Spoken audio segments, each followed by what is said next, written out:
almarhum punya riwayat penyakit kanker darah. Apakah itu benar juga itu, Kang? Itu tidak dibenarkan, Kak. Saya ini orang tuanya. Kata orang gimana-gimana, anak itu prioritas, Kak, saya. Kalau anak saya punya penyakit itu, yang harus itu saya duluan. Kalau anak saya sakit, mungkin saya udah bawa ke dokter. Kalau dokter yang menyampaikan ke saya terima. Sekarang tiba-tiba muncul pernyataan seperti ini.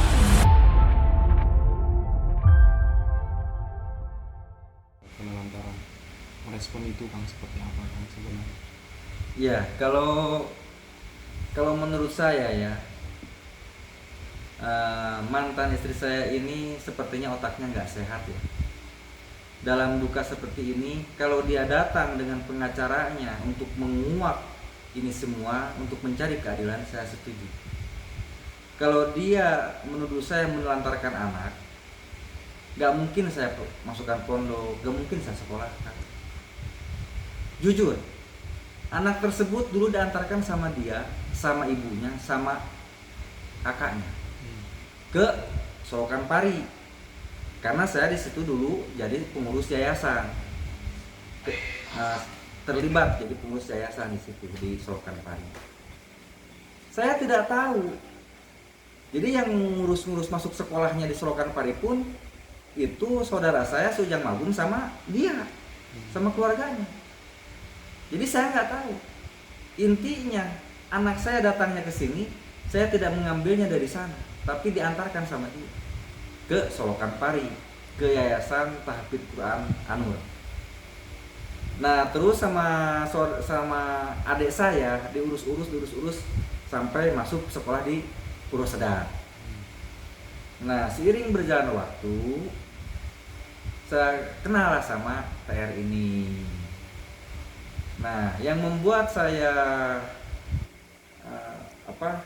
terpancing untuk simpati ke TR, karena TR ini memberikan simpati ke anak saya.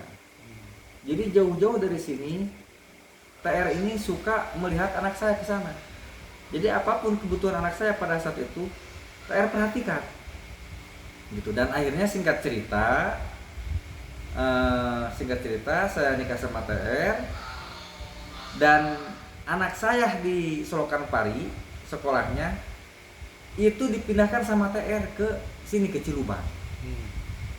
Jadi saya tidak tahu, ya tidak tahu urusan yang awalnya itu. Jadi datangnya anak saya ke sini, ke Purwosedar, ke Solokan Pari, waktu saya terlibat sebagai pengurus yayasan di Solokan Pari. Itu ibunya yang antar sama neneknya, sama kakaknya. Terus sekolahnya diurus-urus sama adik saya, mungkin sama dia, mungkin ya, karena saya kan banyak di luar, gitu. Jadi saya nggak tahu. Tahu-tahu anak saya sudah di situ aja, sudah sekolah, gitu.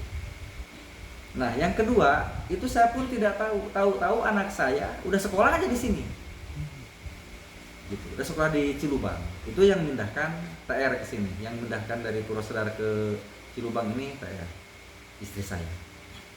Dan setelah menjalankan rumah tangga, kami banyak berantem gara-gara berantem anak. Jadi anak saya Raja ini masih kecil, masih SD ya. Dia punya anak udah SMA. Kalau berantem anak, jadi yang dimarah itu anak saya. Sehingga banyak ketidaknyamanan dalam rumah tangga. Dan akhirnya saya minta solusi ke ayah angkat saya, ke Bapak Haji Sep, ya ini gimana? Saya sering berantem gara-gara anak. Kata ayah saya, bagusnya ini anak keluar dari rumah.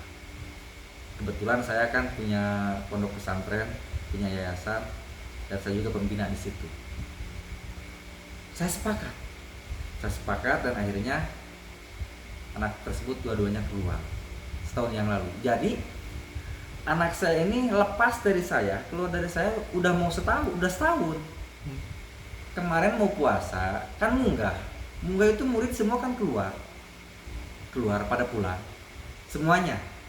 Anak saya datang dari pesantren dalam kondisi sehat walafiat, tidak dalam kondisi sakit, diantar sama temannya yang gendut-gendut itu. Terus pas dia mau balik, kata saya, yang tunggu, mah tolong ambil uang 30.000. Dikasihlah uang temannya itu, dia pulang. Jadi bukan diantar sama ojek ya, diantar sama teman pondoknya. Nah, setelah itu beberapa hari kemudian anak saya sakit panas, batuk. sempat dibawa ke puskesmas, diantar sama saya, dibawa ke puskesmas. Terus setelah berobat di puskesmas sempat membaik, sempat sehat gitu. Nah, main bola, terus bermain di depan rumah sama teman-teman. Nah, pas paginya ya saya pergi biasa kegiatan keluar. Pas paginya anak saya sakit lagi. Terus berobat lagi, sempat mendingan. Nah, setelah itu jalan-jalan sama saya ke kebun, biasa jalan-jalan. Terus sama saya dibecandain. Kata saya nanti habis sekolah SMP nikah ya, kata saya. Gak mau kata dia. Nah, setelah itu pulang habis pulang ke rumah sakit panas gitu ya. Nah, pas malam sebelum sahur pertama saya ada telepon di Sukabumi, ada pasien ya, ada pasien mau pasang. Jam 1 malam saya pamit ke istri dalam keadaan harmonis. Malah saya sempat cium kening istri saya. Saya juga minta izin sama anak saya, yang ayah ke Sukabumi nya, udah mau nya ya. Saya berangkat ke Sukabumi, pas sampai ke sana subuh sehari, terus jam 11. Jadi mulai kerja itu saya habis maghrib ya, karena pasiennya datangnya udah mau maghrib. Jam 11 istri saya nelpon, ya pulang katanya, badan si Raja panas berlebihan, sampai kalau ini naro telur katanya bisa matang saking panasnya. Nah udah gitu saya berkemas, saya pulang. Sebetulnya saya berdua sama teman, sama Iki turun di sini di depan sini, saya langsung pulang. Pas pulang, pas sahur pertama ya, pas sahur pas malam sahur pertama. Terus istri saya bilang, ya udah sekarang ayah udah datang, sama ayah ya, mama mau istirahat. Istri saya masuk ke kamar, saya di situ sama anak saya. Pas saya lihat pertama yang di sini, ini kenapa? Dia diem. Pas dibuka tangan, ada luka di tangan. Pas dibuka selimut, di situ saya melihat pemandangan yang sangat bencana, yang sangat memilukan lah. Di bagian paha mengelupas, di betis mengelupas, di pinggang mengelupas, di tangan mengelupas. Saya tidak pungkiri ya, sebelum keberangkatan saya ke Sukabumi ada luka di hidung di sini. Itu pun sedikit. Itu dari akibat anak saya suka mimisan ya, jadi suka dikopek. Cuma di sini aja lukanya itu sedikit. Jadi menurut pemikiran saya jelas ini ada kejanggalan. Masa ditinggal dalam waktu 28 jam, pas saya pulang udah seperti itu. Gitu. Tapi yang katanya Kang ada ini juga bahwa almarhum punya riwayat penyakit kanker darah. Apakah itu benar juga itu Kang? Itu tidak dibenarkan Kang. Saya ini orang tuanya, sekalipun saya kata orang gimana, anak itu prioritas Kang saya. Kalau anak saya punya penyakit itu, yang harus itu saya duluan. Kalau anak saya sakit, mungkin saya udah bawa ke dokter. Kalau dokter yang menyampaikan ke saya terima. Ini kok tiba-tiba anak saya kesana sehat-sehat, sekarang tiba-tiba muncul pernyataan seperti ini. Ini dari mana? Saya bapaknya Kang. Intinya anak saya tidak pernah sakit dari semenjak kemarin kesana. Gitu Kang. Satu lagi Kang soal terkait dengan laporan dari mantan istri dari Kang tadi kan, bahwa satu lagi soal katanya ada KDRT selama berumah tangga gitu sama Kang Awang gitu. Apakah itu benar gitu? Ya betul. Sebetulnya kemarahan saya tempo dulu ini kejadian sudah belasan tahun. Saya juga jadi mau ketawa ini sebetulnya ya. Kalau memang mau diperkarakan, kenapa nggak dulu? Ya, Terus ini nggak, kalau mau diperkarakan pun tidak masuk KDRT karena saya sama istri saya ini nikah siri, berarti masuknya penganiayaan. Kenapa nggak dulu ya diperkarakannya? Saksinya siapa? Terus apa yang saya perbuat, kan itu? Iya, betul, saya benarkan. Tapi sebetulnya itu tidak marah betulan, saya cuma acting, biar dia acting. Jadi saya marah, rambutnya dia panjang, rambut dia panjang waktu itu. Saya potong rambutnya, biar menjadikan efek jerak ke dia. Jadi kalau ada apa-apa, dia komunikasi dulu, izin dulu ke saya. Jangan seperti itu, gitu kan? Kalau kenapa alasan saya motong rambut? Biar nggak sakit maksudnya. Sia goblok jadi awet teu nanya heula ka lalaki. Nanya heula tuh ke aing gitu. Saya ambil golok, rambutnya panjang, ujungnya saya potong. Bisa dipencit ku aing gitu. Rambutnya ujungnya. Sekarang timbul pemberatan begini. Ini fitnah besar terhadap saya.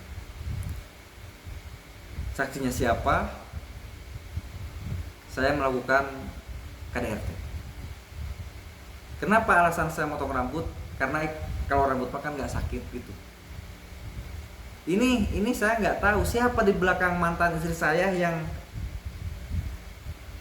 otaknya ini siapa. Istri saya nggak seperti ini. Saya tahu persis mantan istri saya ini nggak seperti ini. Saya yakin, Haikul yakin 1.000.000% ini ada yang nyekenario di belakang istri saya. Saya yakin itu. Saya bukan suudon ya, tapi saya yakin ini ada skenario. Kenapa nggak dari dulu kalau mau diperkarakan? Ini udah mau 13 tahun. Kalau Bunda datang sama tim Bunda, pengacara Bunda mau menguak kejanggalan ini, ayah setuju. Itu yang ayah harapkan. Tapi kalau Bunda mau mencari-cari kesalahan ayah di masa lalu, dibesar-besarkan, Bunda, otak Bunda nggak sehat. Biar bagaimanapun saya ayah daripada anak kamu yang sudah mengurus anak kamu. Adapun sekarang endingnya nasib anak kamu seperti ini memang takdir dari Allah. Perjalanan anak saya seperti ini. Jangan sampai nanti, karena ayah juga nggak sendiri Bun, ayah juga ada pengacara. Jangan sampai nanti malah manjang. Jangan sampai nanti pengacara ayah juga balik nuntut.